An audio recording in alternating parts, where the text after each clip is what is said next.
the whole point of having some of these nice quick disconnects on the base of these, and I'm not really showing a whole lot of detail here, but the whole premise is that you can hook up multiple E-stops all together and have those all fired up, kind of like what you're seeing right in front of me here.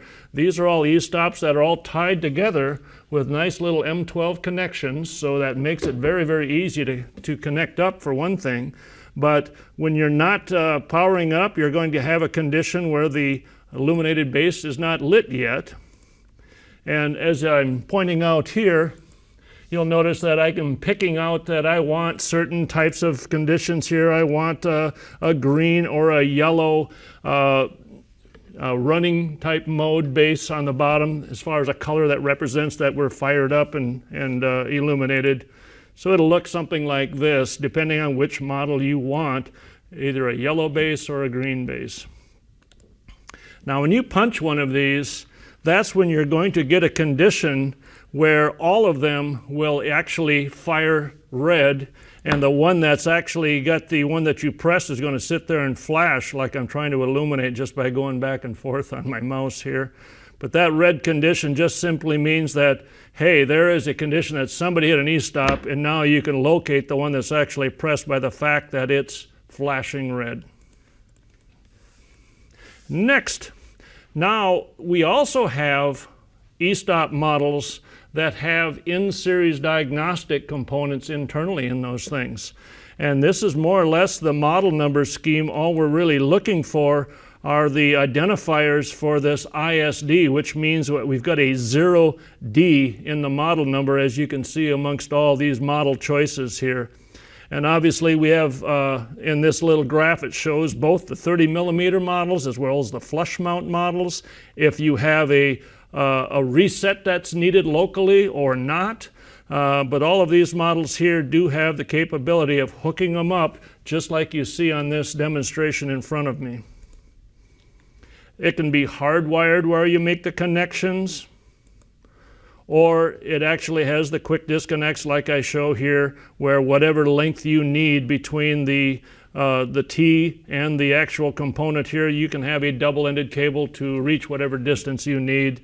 And the thing is with the E-stops, if you're on an in-series diagnostic chain where initially 24 volts is going to try to power as many of these as you can, the more that you have on an ISD string, which is a total of 32 possible E-stops, you're going to start to draw a little bit of current to the point where the voltages start to drop as you go along here from the inset of the voltage to where you finally have the terminator on the end.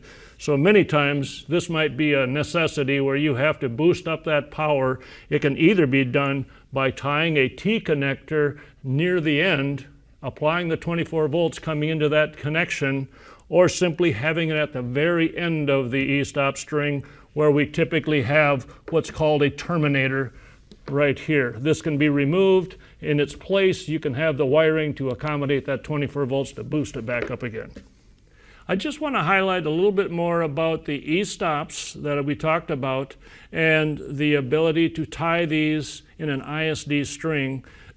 Excuse me, these are actually ISD E-stops that have the two closed contacts. That's mandatory for E-stops, but those E-stops actually internally go to their own circuits. There's redundant PNP type outputs that come out of each one of these, and that's going to give us this type of functionality where if I press a given E-stop, it's going to sit there and flash so that we know that that's the E-stop, obviously, that's got the condition that's been pressed here. The other ones, however, are going to maintain their on state. And this is slightly different than what you'll find in an earlier slide where I showed on non-ISD type E-stops, where you can simply wire these together with that 8-pin connection, that on those models, if you pressed an E-stop and it's flashing, the other ones in that string would all turn solid red. So at least you know, if you're in a certain work cell, that if that E-stop turned red, why? And that's, you'd go and look and see what the reason was, because it wouldn't have to necessarily be that an E-stop's pressed, but you could actually have these outputs turn on red if somebody went through a light curtain or something. It just depends on what you want to do with that input that changes their state. But an e-stop, regardless if it's ISD or not, will always flash and give you that flashing motion whenever you press it.